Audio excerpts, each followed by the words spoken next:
Fala aí galera, vocês estão bem? Vamos começar o nosso 16º dia? A gente continua a nossa preparação de 66 dias para o CFP e hoje é dia 16. A gente começa uma matéria extremamente importante que é a gestão financeira, tá? Então você vai ter aí umas 7 questões no módulo 1 de gestão financeira. Então abre bem o zoião, presta muita atenção e me acompanha aí, beleza? Vem comigo aqui então, vamos lá. Ajuda aí, slide. Muito bom. Vamos começar falando sobre orçamento familiar e fluxo de caixa.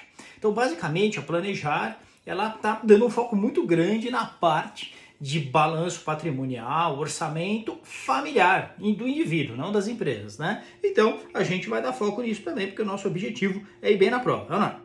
Então, vem comigo aqui, vamos falar sobre isso. Espera aí que estou apanhando aqui. Muito bem. Bom, a gente começa então falando sobre o orçamento familiar, né? E fluxo de caixa. O que é isso, né? Isso daí nada mais é do que o planejador financeiro, né, auxiliar, ter a capacidade, né, de fazer um levantamento de todas as receitas, né, todas as rendas de um determinado indivíduo ou família, e ter a capacidade de fazer um levantamento de todos os gastos, todas as despesas dessa família, né? Então, como é que vai ser esse negócio? Pega o total de receitas menos o total de despesas e você vai ter o resultado do período. A família ganha tanto, gasta tanto. Se for positiva essa diferença, você vai ter uma capacidade para investir, porque essa sobra pode ser investida. Se for negativa essa diferença, você vai ter uma correção de rota, vai ter que ou diminuir as despesas ou aumentar as receitas para passar a ter superávit e poder investir, tá certo? Muito bom. Isso daí nos leva ao cálculo de um negócio que não está dando para... agora dá. Que chama índice de poupança, tá certo? O índice de poupança ele é calculado exatamente dessa forma. Dessa forma como, Filipão? Eu explico para você, né? O que a gente faz para calcular o índice de poupança? A gente soma todas as receitas, né? E o que são receitas de uma família? Você pega lá a renda anual com salários, renda anual com imóveis, a parte dos dividendos recebidos, né? A parte de rendimentos, de aplicações financeiras. Então, pega tudo isso aí, né? E aí você compõe o total de receitas, beleza? Por outro lado, você tem os gastos, né? Gastos com educação, cartão de crédito, saúde, piririm, bererê, tá. Tudo isso aí me dá as despesas. Um menos o outro vai me dar o resultado, tá bom? Então lembra que aqui a gente tem que colocar todas as receitas nas rendas e aqui todas as despesas recorrentes. E aí eu quero chamar a atenção de vocês para uma coisa. Não coloque investimentos. Se tiver lá que, na prova, né, porque os caras pedem, tanto de PGBL, investimento em PGBL, você não vai colocar como despesa, porque isso não é despesa, isso é investimento, tá bom? Então fique esperto nisso. Aplicações mensais em fundo multimercado, tanto. Isso não é despesa, então você não coloca aqui para apurar o resultado, beleza? Tamo junto? Legal, muito bom. The next. Vamos falar um pouquinho sobre fundo de emergência. O que é o fundo de emergência? É aquela graninha que você tem que deixar separada, ou você como planejador financeiro vai orientar o seu cliente a deixar separada para caso ocorra alguma coisa na vida da pessoa, né? Normalmente a gente dimensiona isso numa faixa de 3 a 6 vezes a despesa mensal daquela família. Então é a ideia do seguinte: é um valor destinado a você conseguir sobreviver de 3 a 6 meses sem renda. Então você tem que ter esse fundo de emergência, né? Você tem que dimensionar ele para dar conta de 3 a 6 meses de despesas correntes, tá bom? Beleza? Tá claro? Muito bom. Umas coisas importantes do fundo de emergência. O fundo de emergência tem que estar aplicado em aplicações sem risco ou de baixíssimo risco. Então tem que ter alta liquidez, precisa poder resgatar imediatamente. Não pode ter volatilidade aqueles investimentos, então tem que ser um investimento que todo dia sobe bem tiquinho, né? Não precisa subir muito, mas ele não pode cair, tá? Então isso é algo muito importante. Liquidez e baixíssimo risco, tá? Muito bom. Esse dimensionamento de 3 a 6 vezes as despesas mensais. Quando que é 3, quando que é 6?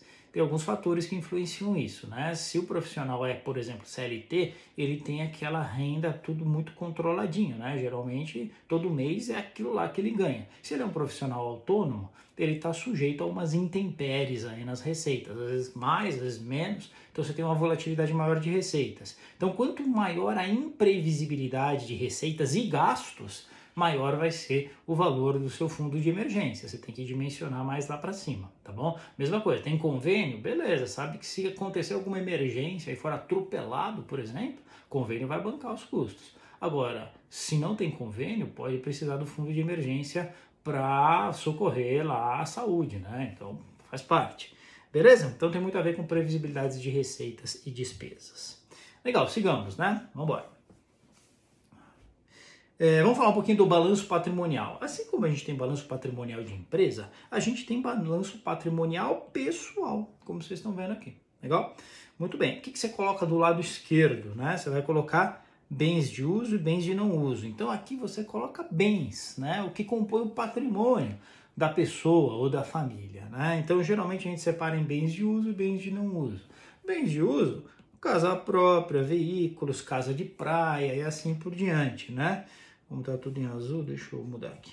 Bens de não uso, investimentos, participações societárias, cara é sócio lá de uma empresa, tal, então é um bem, imóveis locados a terceiros e assim por diante. Então tudo que é patrimônio conta como ativo, precisa lembrar disso, né? Então esse aqui é o que a gente chama de ativo e aqui é o que a gente chama de passivo, desse lado direito, tá certo? Passivo no sentido mais amplo é tudo que está do lado direito, né? E portanto isso aqui. Passivo no sentido mais estrito são somente as dívidas. Ok? Então, normalmente, quando a gente fala dos passivos da família, a gente vai estar falando somente das dívidas. Legal? Beleza. Então, lembra disso. Isso é importante você saber. Ok? Muito bem. E aí, o que entra em dívidas da família, né? Ou dívidas do indivíduo? Tem o financiamento imobiliário, tem o financiamento de veículos, tudo isso é dívida, não é? Tem a fatura fechada do cartão de crédito, né? Porque você comprou um monte de coisa, vai ter que pagar a fatura lá na frente. Então, tudo isso que a gente está falando são dívidas e, portanto, são passivos. Pode ver que a gente está colocando tudo aqui, ó, tá vendo? Legal? Saldo devedor do imóvel, financiamento imobiliário, como eu falei e tal. E aí, a gente tem o patrimônio líquido. E aí, como você pode ver no desenho, o que é o patrimônio líquido, né? O patrimônio líquido é a diferença entre o meu ativo e o passivo. Se eu pegar isso que está em azul, subtrair isso que está em laranja, eu fico com o que está em verde, né? Então, o patrimônio líquido é a diferença do patrimônio que você tem menos as dívidas, que não pertencem a você. O patrimônio é seu. As dívidas você está devendo. O que sobrar é o patrimônio líquido. E é líquido do quê? Das dívidas. Por isso que chama patrimônio líquido. Beleza? Tamo junto? Legal. Muito bom. Vamos falar um pouquinho dos índices. Vou dar uma desconfigurada aqui. Estava tão bonitinha aqui a apresentação. Vou fazer diferente. Segura aí. Agora sim, vai ficar legal. Então, índice de cobertura, né? O que é o índice de cobertura? A gente já viu o índice de poupança, lembra? O índice de poupança, a gente viu que ele é o seguinte. Eu ganho, tenho receitas aí no valor de 10 mil reais, gasto 7 mil reais, sobrou 3 mil reais. Então o resultado é 3 mil reais. O índice de poupança é pegar os 3 mil reais, dividir pelos 10 mil reais e chegar em 30%, né? 30% é o meu índice de poupança, portanto é o primeiro que a gente viu lá atrás, tá certo? Vamos falar agora do índice de cobertura, né? Para que serve o índice de cobertura? O índice de cobertura, ele mostra o seguinte, se eu pegar minha grana de curto prazo que está disponível, né, e ver as despesas que eu tenho mensalmente, então pego lá um, divido pelo outro, eu vou conseguir saber quantos meses eu consigo aguentar sem ter renda adicional. Perdi o emprego, então se eu tenho lá um fundo de emergência de 100 mil reais, eu gasto 10 mil reais por mês, 100 mil dividido por 10 mil, eu seguro 10 meses e é o tempo que eu tenho aí para arrumar uma nova fonte de renda. Então essa que é a ideia do índice de cobertura, tá bom? Então você pega os ativos líquidos do curto prazo, fundo de emergência, e você divide pelas despesas mensais, é isso que você vai fazer, tá bom? Muito bom. Aí você tem um outro índice chamado índice de endividamento. O que é o índice de endividamento? É quanto do seu patrimônio é financiado pelas dívidas mesmo, né? Então você vai pegar lá o total das suas dívidas e vai dividir pelo patrimônio total. Então pega passivo, divide pelo ativo. Passivo, quando eu digo só as dívidas, divide pelo ativo e você vai ter uma ideia disso. Por exemplo, imagina que você tem 2 milhões em patrimônio, somando tudo. Você está devendo 1 milhão, financiamento imobiliário, financiamento de veículos e assim por diante. Você vai colocar 1 milhão, que é o passivo, dividido por 2 milhões, que é o ativo, vai chegar em 50%. 50% do seu patrimônio está financiado com capital de terceiros. Essa que é a ideia do índice de endividamento, tá bom? E o outro que tem é o índice de liquidez. Índice de liquidez é a gente entender se eu tiver que saldar as minhas dívidas que vencem agora, curto prazo, fatura de cartão que eu vou ter que pagar daqui a alguns dias, né? Aí eu olho o dinheiro que eu tenho no curto prazo, que é basicamente o fundo de emergência, comparo com essas dívidas de curto prazo que eu tenho que pagar e calculo esse índice. Então, se eu tenho um fundo de emergência de 100 mil reais, que nem no exemplo anterior, e as minhas dívidas de curto prazo são 20 mil reais, né? Pegando cartão, uma coisa aqui, outra ali, tal, não sei o que, 100 dividido por 20 dá 5, eu tenho um índice de liquidez igual a 5. Geralmente, índice de liquidez tem que ser maior que 1, tá certo? Tá 5 aí, tá show de bola, tá tranquilo, tá sossegado. Beleza? Tamo junto? Entendeu aí as coisas? Então, beleza, isso é ótimo. Agora vamos fazer questão, né? O que acontece, gente? Na prova você vai perceber que tem geralmente um enunciado, né, para essa parte, e esse único enunciado ele responde por 5 questões ali. Então tem 5 questões perguntando em cima daquele enunciado. Importante que você entenda bem para gabaritar essas 5, e isso vai te dar uma vantagem competitiva muito grande para o módulo 1, né? Então olha como isso vai aparecer lá na prova. Uma família possui a seguinte situação patrimonial e financeira, né? Então vamos lá.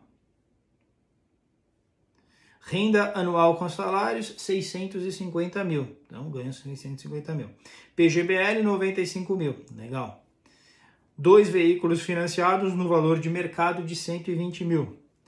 Legal. Financiamento imobiliário, 1 milhão. Imóvel com valor de mercado de 1,5 milhão. Casa na praia no valor de 500 mil. Financiamento de veículos no valor de 50 mil. Gastos com educação no valor de 74 mil anuais. Gastos com cartão de crédito de 290 mil anuais. Seguros com automóveis no valor de 8 mil anuais. Seguros residenciais de 3,5. Gastos com saúde de 60 mil reais anuais. O que mais? Vai, filho. Fundo DI no valor de 50 mil. Investimento com fundos multimercados no valor de 150 mil. Fatura fechada do cartão de crédito no valor de 27 mil. Cara, não termina. Parcela de financiamentos imobiliários e veículos no valor de 170 mil anuais. Rendimento sobre investimentos no valor de 9 mil anuais. Rapaz, você vê tudo isso, você desiste, né? Mas não pode desistir, porque são 5 questões que estão em jogo aqui, né? Então eu vou te dar aqui qual que é a real para você acertar essas questões. Você precisa definir se a gente está falando de ativo, se a gente está falando de passivo, se a gente está falando de receita ou despesa. Se for ativo ou passivo, é ativo, patrimônio. Passivo é uma dívida que você tem, tá certo? Agora, isso é uma coisa que está lá paradinha. Receita e despesa é diferente. Receita é uma renda recorrente que você tem, é um ganho que você tem sempre. E despesa é um gasto que você tem sempre. Então, a primeira coisa que você vai fazer quando você pegar esse exercício na prova é você classificar o que é cada coisa. Se é ativo, se é passivo, se é receita, se é despesa, tá bom? Então, você fazendo isso, a sua chance de acertar as questões e ir bem, ela é muito grande. Vem comigo. Renda anual com salários, 650 mil. Isso é uma renda, uma receita. Então, você põe um R aqui. PGBL com saldo líquido de 95 mil. O que é um PGBL? É um fundo de investimento, né? Previdência privada, tal, mas você está com dinheiro lá investido num fundo de investimento. Então é um ativo, faz parte do seu patrimônio, tá bom? 2 veículos financiados no valor de mercado de 120 mil. Veículo, não sei para você, mas para mim faz parte do meu patrimônio, então é um ativo, ok? Não importa se está financiado ou não, é o seu ativo e tem valor de mercado de 120 mil. Financiamento imobiliário de 1 milhão. Ah, peraí, isso aqui é o financiamento imobiliário, não é o imóvel. Se é o financiamento, você está devendo 1 milhão. Então isso aqui é o seu passivo, você marca com um P de passivo. Imóvel com valor de mercado de 1,5 milhão. Ah, agora é o imóvel. Isso faz parte do seu patrimônio. Entenderam a diferença? Uma coisa é o imóvel é um ativo. A dívida que você tem no financiamento do imóvel é um passivo, tá bom? Casa de praia no valor de 500 mil, mesma coisa, igual o imóvel, é um ativo. É um bem de não uso normalmente, né? Dependendo, isso é bastante discutível, né? Mas geralmente o pessoal acaba não usando como moradia principal, aluga para temporada e tal, e vai de vez em quando. Financiamento de veículos no valor de 50 mil. Financiamento é um passivo. Então você põe lá passivo. Gastos com educação no valor de 74 mil mensais. Isso é uma despesa, né? Gastos com educação, uma despesa. Muito bem. Gastos com cartão de crédito no valor de 290 mil anuais. Então é uma despesa. Seguros com automóveis no valor de 8 mil anuais. Também é despesa. Seguros residenciais no valor de 3.500. Despesa. Tudo isso você tem que pagar. Então são despesas. Gastos com saúde no valor de 60 mil anuais. Despesa também. Fundo DI no valor de 50 mil. É um investimento, né? Então é um patrimônio que está lá. Então, ativo. Investimento em fundos multimercados no valor de 150 mil. Igualzinho, ativo. Fatura fechada no cartão de crédito no valor de 27 mil. Cuidado, fatura fechada. Isso quer dizer que você tem uma dívida no cartão de crédito, que foi utilizado o cartão de crédito, tem uma dívida de 27 mil para pagar. Então, é um passivo. Parcela de financiamentos imobiliários de veículos no valor de 170 mil anuais. Despesa, né? Parcela, vai pagar. Então, um gasto. Rendimentos sobre investimentos no valor de 9 mil anuais. Isso é uma receita, porque é um rendimento. Então, é o que você ganha de juros. Tá certo? Muito bem. Geralmente o pessoal confunde duas coisas. Financiamento, né? Com a despesa do financiamento. Uma coisa é o seu financiamento no valor de 1 milhão do apartamento. Isso é um passivo, é uma dívida que você tem. Agora, parcela do apartamento no valor de tanto. Isso é uma despesa, que é o que você paga todo mês ou todo ano naquele financiamento. Então tem que saber separar as duas coisas, tá? E aí o ideal é a gente calcular, somar todos os As. Somar todos os As, todos os Ps, todos os Rs e todos os Ds. Então quando a gente soma todos os As, a gente está somando todos os ativos aí em questão, né? Deixa eu aqui fazer um negócio para facilitar a minha vida, né? Senão o vídeo vai ficar muito longo. Mas se eu somar todos os As, todos os ativos, né? Eu vou chegar em 2.415.000 reais, ok? Se eu somar todos os passivos, eu vou chegar em 1.077.000 reais, tá certo? Se eu fizer ativos menos passivos, eu chego no patrimônio líquido. Lembra disso, né? Ativo menos passivo é patrimônio líquido. Então, quando eu fizer isso, eu vou chegar em 1.338, né? 1.338.000, tá bom? Beleza. Então, já vou deixar essa conta aí, que é porque eu sei que eu vou usar. Sempre cai uma pergunta que pergunta, né? Qual o patrimônio líquido. E aqui eu vou colocar todas as receitas, né? Todas as receitas têm a ver com a renda daquela família, né? Se eu somar todos os R's aí, eu vou chegar em 659 mil, tá bom? Se eu somar todas as despesas, todos os Ds, eu vou chegar em 605.500. Pode fazer aí, tá? Capricha, faz, tenta, você vai ver que vai dar isso mesmo, ok? Se eu fizer receitas menos despesas, eu acho que é o resultado dessa família, né? Então, o resultado, né? O resultado da família vai ser a diferença entre esses dois. Deu 53.500, tá? 53.500. Beleza? Então é isso que você vai fazer na prova. Recebeu, já sai classificando, é A, é P, é R ou é D. Soma cada um e você já tem aí uma boa parte encaminhada. Por que eu digo que você tem uma boa parte encaminhada? Porque geralmente a primeira questão que vem é, considerando os dados denunciados, qual é o patrimônio líquido da família? E você tem lá as opções, né? A gente calculou o patrimônio líquido da família, né? A gente calculou aqui, ó. Patrimônio líquido da família é 1.338, tá certo? Então você vem aqui e marca 1.338, alternativa B. É lembrar que ativos menos passivos, tá bom? Questão 2. Considerando os dados do enunciado, qual o resultado anual da família? Bom, a gente calculou também, né? O resultado anual da família, eu falei para vocês, receitas menos despesas, né? Então, qual que foi o resultado anual da família? 53.500. Marca aí a alternativa C de certo, né? Você matou a pau, ok? Não sei se fica bom na tela para enxergar. Deixa eu voltar aqui. Era o 53.500, tá bom? Muito bom. Bom, vamos lá. Questão 3. Questão 3 pede o seguinte. Considerando os dados do enunciado, qual é o índice de poupança da família? E tem lá as alternativas. Você lembra como é que fazia índice de poupança? Então você tem lá receitas menos despesas. Isso dá o resultado.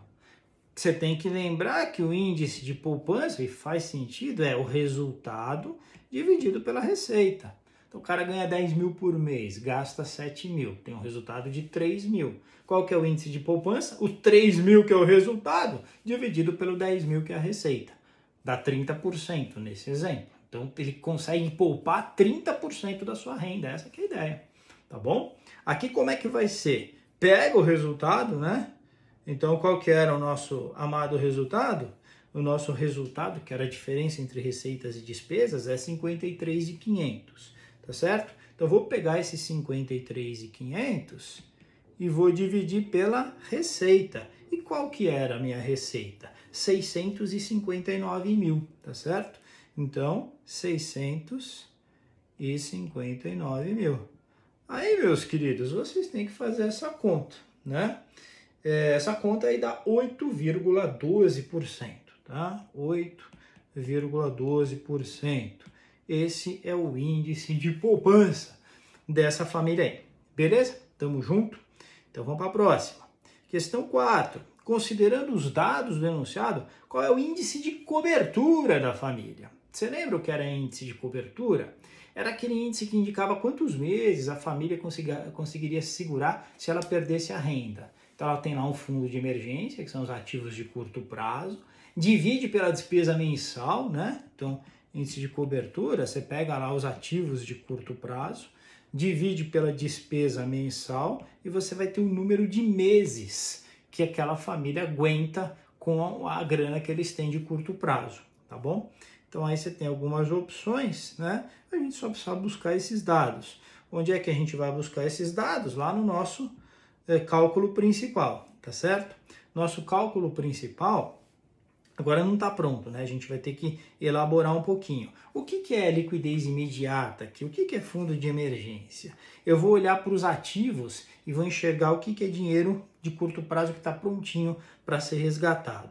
PGBL não é, tá certo? Vou colocar aqui, vou só mudar a cor, gente. Segura aí, não vai embora. Olha lá. PGBL não é, né? PGBL dá para resgatar, mas não é fundo de emergência, não é liquidez imediata. Que mais? Veículos também não, né?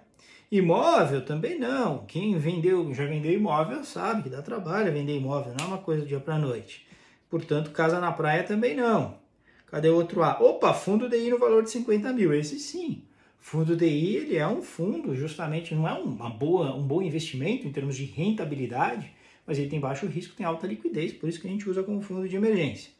Multimercados também normalmente não, tá? Por quê? Porque tem carência, 20, 30 dias, tem o período de cotização, tem o período que você pede lá para sair do fundo e demora um pouquinho, então não adianta, não vai poder usar não. E aí acabou, né? São só os 50 mil, tá certo? Muito bem. Então, voltando aqui para o meu slide da questão 4, né? Olha só, eu vou ter aqui, só deixar maior aqui, 50 mil, ok? E aí eu tenho que dividir pela minha despesa mensal. Qual que era a minha despesa mensal?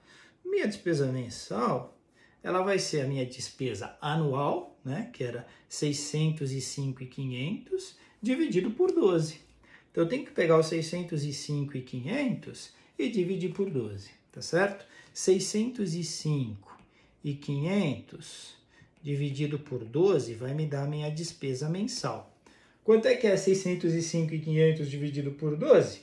Vai dar 50.458. Então, isso aqui dá 50.458, tá bom? Então, você põe aqui 50.458. Ao fazer essa conta, você chega aí num índice de cobertura de 0,99. Aguenta um mês. Complicado, hein? Na alternativa C de certo, marca C e corre pro abraço, que aí você acertou. Beleza? Vamos para a última? Vem junto aí. Questão 5. Considerando os dados do enunciado, qual é o índice de endividamento da família? Lembra que eu falei para vocês? Endividamento é, se você pegar o seu patrimônio, você vai enxergar quanto daquele patrimônio que está financiado com dívidas. Então, o índice de endividamento, ele é o seguinte, ele é as suas dívidas, né? Dívidas, tá certo? Passivo, né? Dividido pelo quê? Dividido pelo seu ativo total, que é o seu patrimônio total. Ok? Muito bom. A gente tem isso fácil, né? Lá nas nossas contas iniciais. Então, o que vai ser as dívidas? Esse passivo aqui, 1.077.000. E o ativo está aqui, ó, 2.415. 1.077.000, 2.415, tá certo? 1.077.000, 2.415. Então, você vem aqui, 1.077.000 dividido por 2.415, ok? Você vai fazer esse cálculo aí, né? E quando você fizer esse cálculo, você vai chegar em 0,45, ok? 0,45. Muito bom. Quais eram as alternativas? Essas aqui. Marca a alternativa A de acertei e corre pro abraço. Beleza? Perceberam como é que é o negócio? Não é difícil, mas você precisa ser uma pessoa organizada para não errar. Tá? Então, o desafio aqui, sem dúvida, ele é um desafio de organização, né? Não é rock science, um negócio de outro mundo, assim, e tal. Mas você precisa saber fazer esse treco, né? Pega lá cada uma dos itens, classifica entre ativo, passivo, receita ou despesa, organiza no lugar certinho, faz a conta com tranquilidade, que você vai matar, vai chegar lá no resultado que você precisa, tá bom? Um ponto muito importante, né? O pessoal geralmente tem dificuldade quando fala gastos no cartão de crédito de tanto.